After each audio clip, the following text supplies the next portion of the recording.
Delhi current news में आपका स्वागत है। आज का हमारा विषय है भारतीय अर्थव्यवस्था की वर्तमान स्थिति। बता दें कि यह खबर सामान्य अध्ययन के अर्थव्यवस्था विषय से संबंधित है। सबसे पहले देख लेते हैं पूरे एपिसोड में किन किन मुद्दों पर बात करेंगे। सबसे पहले जानेंगे चर्चा में क्यों, फिर जानेंगे भारतीय अर्थव्यवस्था की वर्तमान स्थिति क्या है, साथ ही जानेंगे जीडीपी विकास दर में बाधा डालने वाली चुनौतियां, और अंत में देखेंगे एक अभ्यास प्रश्न को। तो चलिए शुरू करते हैं। हालिया खबरों के अनुसार भारत की आर्थिक वृद्धि पिछले 2 दशकों से लगभग 6% के आसपास ही बनी हुई है। वर्ष 2006 से 2010 के बीच इस वृद्धि दर ने 8% तक का उत्साहजनक प्रदर्शन किया, लेकिन यह अवधि संक्षिप्त थी। इस 6% जीडीपी वृद्धि जाल को तोड़कर आर्थिक विकास को तेज करने के लिए देश को कई स्तरों पर सुधार करने की आवश्यकता है, जिनमें संरचनात्मक सुधार, तकनीकी निवेश, मानव पूंजी विकास और सतत विकास शामिल हैं। आइए जानते हैं भारतीय अर्थव्यवस्था की वर्तमान स्थिति के बारे में। अंतर्राष्ट्रीय मुद्रा कोष ने वर्ष 2025 में भारत की जीडीपी वृद्धि दर 6.2% और 2026 में 6.3% रहने का अनुमान लगाया है, जिससे भारत विश्व की सबसे तेजी से बढ़ती प्रमुख अर्थव्यवस्थाओं में से एक बन जाएगा। विदेशी मुद्रा भंडार मई 2025 में लगभग 688 अरब अमेरिकी डॉलर तक पहुंच गया, जो देश की आर्थिक मजबूती का संकेत है। इसके साथ ही नागरिक विमानन क्षेत्र में भी जबरदस्त प्रगति हुई है। परिचालन हवाई अड्डों की संख्या 2014 के 74 से बढ़कर 2025 में 159 हो गई है और 2030 तक 50 नए हवाई अड्डों के निर्माण की योजना है। वर्ष 2025 में क्षमता उपयोग 75.3% तक पहुंच गया, जो मजबूत औद्योगिक गतिविधि का संकेत देता है। आइए अब देखते हैं जीडीपी विकास दर में बाधा डालने वाली प्रमुख चुनौतियां। निवेश और रोजगार सृजन की कमी।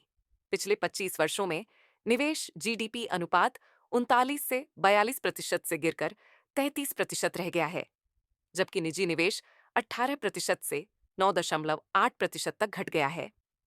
इसके साथ ही निवेश की रोजगार सृजन क्षमता भी कम हुई है, क्योंकि पूंजी गहन क्षेत्रों में निवेश अधिक होता है, जो व्यापक रोजगार सृजन में बाधक है। राजकोषीय दबाव और सार्वजनिक व्यय। सरकार के राजस्व का लगभग 25% हिस्सा ब्याज भुगतान में व्यय हो जाता है, जिससे शिक्षा, स्वास्थ्य और बुनियादी ढांचे जैसे क्षेत्रों में निवेश सीमित होता है। कर जीडीपी अनुपात मात्र 11.7% है, जो अन्य विकासशील देशों की तुलना में बहुत कम है। बुनियादी ढांचा और व्यापारिक बाधाएं। भारत की लॉजिस्टिक्स लागत जीडीपी का 14 से 18% तक है, जो वैश्विक मानकों के मुकाबले दोगुनी है।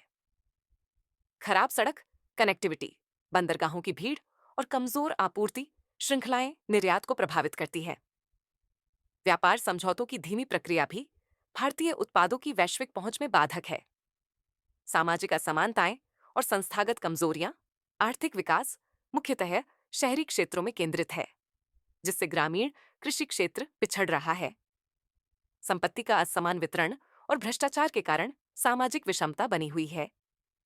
भारत भ्रष्टाचार बोध सूचकांक 2024 में 96वें स्थान पर है, जो संस्थागत कमजोरी को दर्शाता है। वैश्विक अनिश्चितताएं।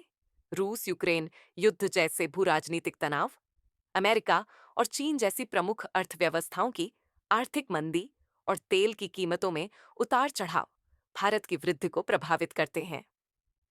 विदेशी निवेश पर निर्भरता इसे बाहरी झटकों के प्रति संवेदनशील बनाती है। चलिए अब देखते हैं आज के अभ्यास प्रश्न को। निम्नलिखित कथनों पर विचार कीजिए। पहला, आईएमएफ ने वर्ष 2025 में भारत की जीडीपी वृद्धि दर 7.2% रहने का अनुमान लगाया है। दूसरा, विदेशी मुद्रा भंडार मई में लगभग 688 अरब अमेरिकी डॉलर तक पहुंच गया है। उपर्युक्त में से कौन सा या कौन से कथन सही है या है? विकल्प ए केवल एक, विकल्प बी केवल दो, विकल्प सी एक और दो दोनों, या विकल्प डी न तो एक और न ही दो। इस प्रश्न का उत्तर हमें कमेंट बॉक्स में देना न भूलें। तब तक के लिए धन्यवाद। डियर व्यूअर्स, अपने एग्जाम की तैयारी को और बेहतर करने के लिए हमारे चैनल को लाइक, शेयर और सब्सक्राइब करना न भूलें।